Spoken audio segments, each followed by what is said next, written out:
السلام عليكم ورحمة الله وبركاته.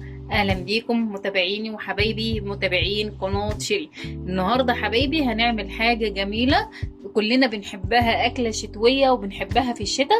هنعمل النهاردة الكرنب. أنا يعني بحاول أورقها كده وأطلع منها الورق، بس أنا حبيت أوريكم الكرنب قبل ما أنا بعملها علشان تعرفوا إن احنا هنبدأ النهاردة بالكرنب، وهوريكم احنا هنبدأ نعمل ايه. مش هنبدأ نشتغل في المقادير هتعرفوها واحنا بنعمل الكرنب. يلا بينا عشان نبدأ. النهارده في تكات وحاجات جميلة جدا معانا في الكرنب، هتحبوها جدا وهتاكلوا احلى كرنب والذ كرنب في الدنيا. هنا انا حطيت حلة وفيها مية، والمية سخنت فيها خلاص. طيب هنعمل ايه؟ هحط معلقة سكر. يلا هنحط نص معلقة ملح اهو خلاص، حبة كمون، وهحط شوية زيت. طيب هنضيف ايه تاني عندنا؟ ليمونة. هحط ليمونة هعصرها اهو، عصرة ليمونة مش كتير. الليمون حلو جدا جدا في السليق. هتقولي لي ورق العنب بس، هقولك لا، انا بحط عصرة ليمونة بتبقى جميلة جدا في ورق الكرنب. خلاص بصوا انا مفرغاها من جوه، من جوه اهو مفرغاها خلاص. هنزل بيها كده،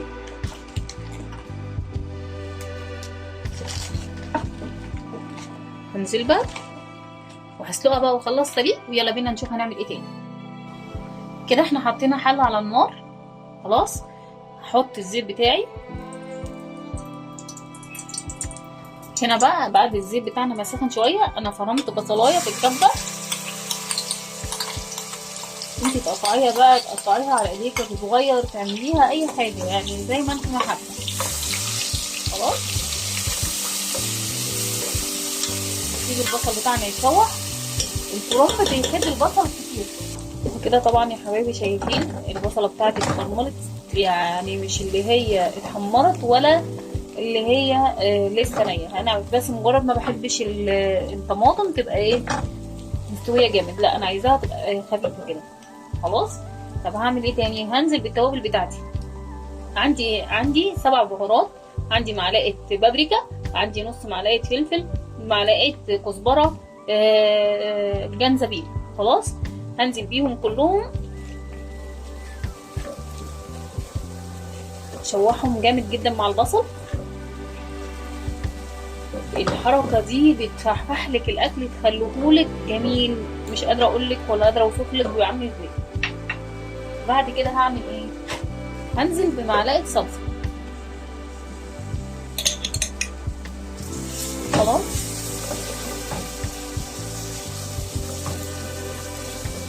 هي كده خدت غلوه مع بعضها. هنزل بقى بعصير الطماطم بتاعتي.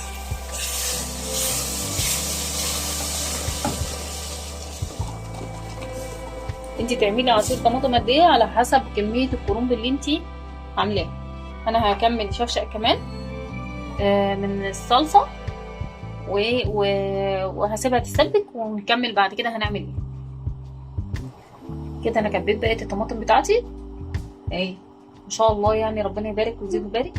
انا ايه هسيبها تسبك بقى ونكمل بقى احنا هنعمل ايه. يلا هوريكم دلوقتي، هوضب معاكم دلوقتي الورق، هوريكم انا اوضبه ازاي. هوضبهولك للبنات المبتدئين، هوضبه بكذا طريقه. انا بجيب العرش كده اهو كده خلاص. بجيب بقى الحته اللي فوق دي بقطعها كده، و4 سنتي 4 صوابع كده او 3 صوابع، وبقطع الصباع بتاعي عشان اقطع طول الصباع بتاعي. طيب بيطلع معايا كده. ممكن بقى انتي على حسب ما بتعرفيش تقطعي وتلفي كده، فتقطعي حتت زي كده اهو معاكي اهو، تقطعي حتت مربعه كده اهو اهو اهو. طيب عشان انا مش بلف كده، انا طبعا بلف عندي بتكون ورقه كامله. نجيب الصلصه بقى ونشوف هنعمل ايه. وكده حبايبي الصلصه بتاعتي بعد ما بردت، انا ما بحطش وهي سخنه، هحط فلفل، وده حريه شخصيه ليكي. انا بحب الكرنب بالفلفل الاخضر في قلبيه، بيبقى طعمه حلو قوي. هحط الرز بتاعي الاول، هنزل بكميه الرز ده انا غسلاه ومصفياه كويس جدا، شايفين؟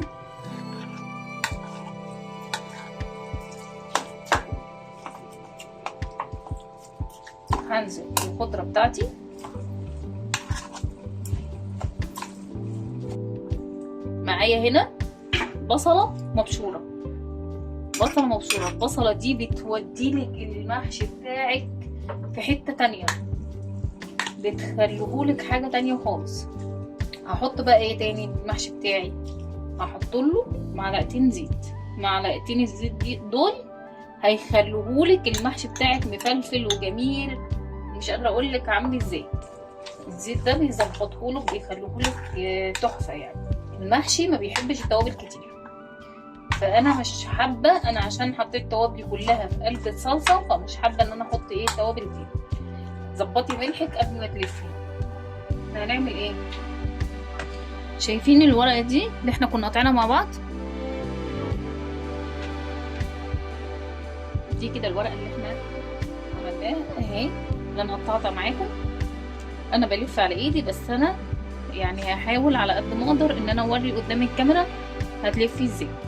اهو شايفين كده اهو اللي احنا كنا قاطعينه. اهي ورقه كمان اهي، خلاص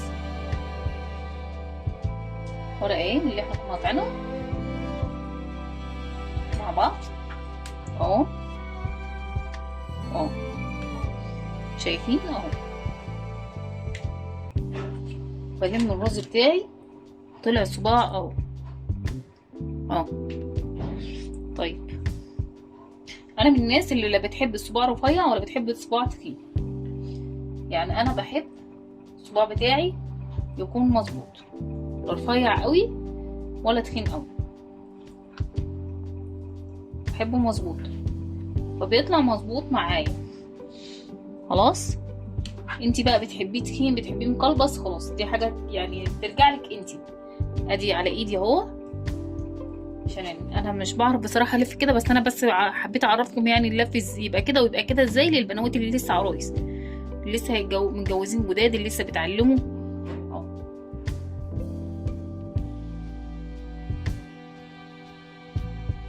طيب لو انا بقى بلف الورقه بتاعتي اللي هي الطويله اللي زي كده،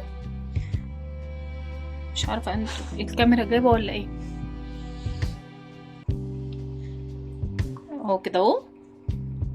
لو انت هتقطعي زي التقطيعه بتاعتي اهو، بشيل الزيادات، باجي من عند الاخر بعد ما بلف وبروح اقطع كده اهو، صباعي اتلف كويس خالص اهو.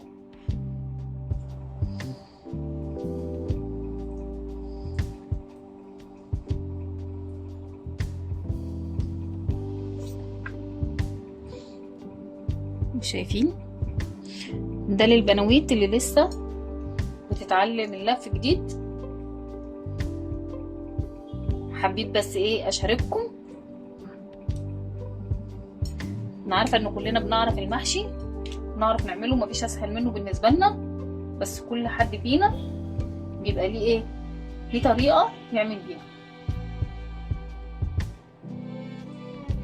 اما يكون ورقه عندي زي كده اهي، وانا بلف وجت فيها حته زياده زي كده، بروح مدخلاها كده، بدخلها كده وافضل الف كده لحد ما الصباع معايا يتظبط، يبقى كده. ورجعنا لكم كده يا حبايبي بعد ما لفيت المحشي قبل ما اولع عليه. المحشي بتاعي اهو تمام. طيب انا عملت شوربه، اللي ما عندهاش شوربه هقول لك تعملي ازاي. عملت ايه؟ حطيت حبه ميه دافيين مع معلقه زبده او سمنه او دهن او زيت زي ما بتحبي، عشان اخليها دسمه، علشان المحشي بيحب الشوربه الدسمه. وحطيت مكعب ماجي من اللي احنا عملناه مع بعض، وحطيت التوابل بتاعتي كلها اللي انا بحبها، فلفل اسمر وكزبره، الكزبره اساسي في المحشي، وكمون، وحطيت بهارات، وحطيت الشطه بتاعتي عشان احنا بنحبه حار. ويلا بقى نسقي المحشي مع بعض.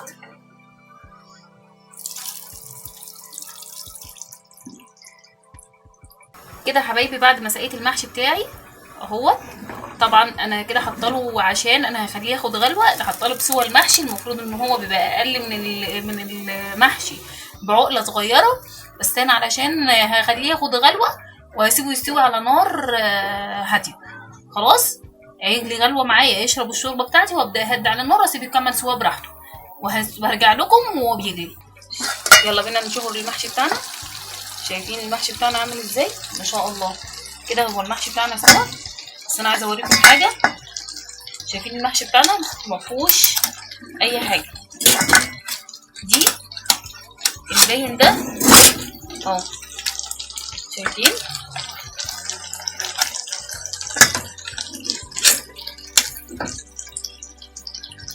مفيش رز خالص، ونضيف خالص، مفيش اي حاجه خالص. خلاص يلا بقى بينا نغرف. كده يا حبايبي انا غرفت المحشي بتاعي، ويلا بقى عشان كل واحد يعني يقوم بقوي يعمل لاولاده ولبيته ولحبايبه ولكل حبايبه. والف هنا على قلوبكم. انا النهارده غرفته لكم عشان ما اطولش عليكم الفيديو. النهارده غرفته لكم بالطريقه دي، وغرفته بالطريقه دي، وغرفته بالطريقه دي. وممكن انت لو عندك طريقه تاني للغرف ممكن تبعتها لي في كومنتات، واسيبكم بقى في رعايه الله. يلا بس قبل ما نقفل الفيديو ونختمه، تنسونيش بقى في لايك وشير وسبسكرايب، وعايزه منكم كومنت جميل علشان خاطر يرفع الفيديو عشان كلنا نستفيد. اشوفكم على خير والقاكم في فيديو جديد، والسلام عليكم ورحمه الله وبركاته.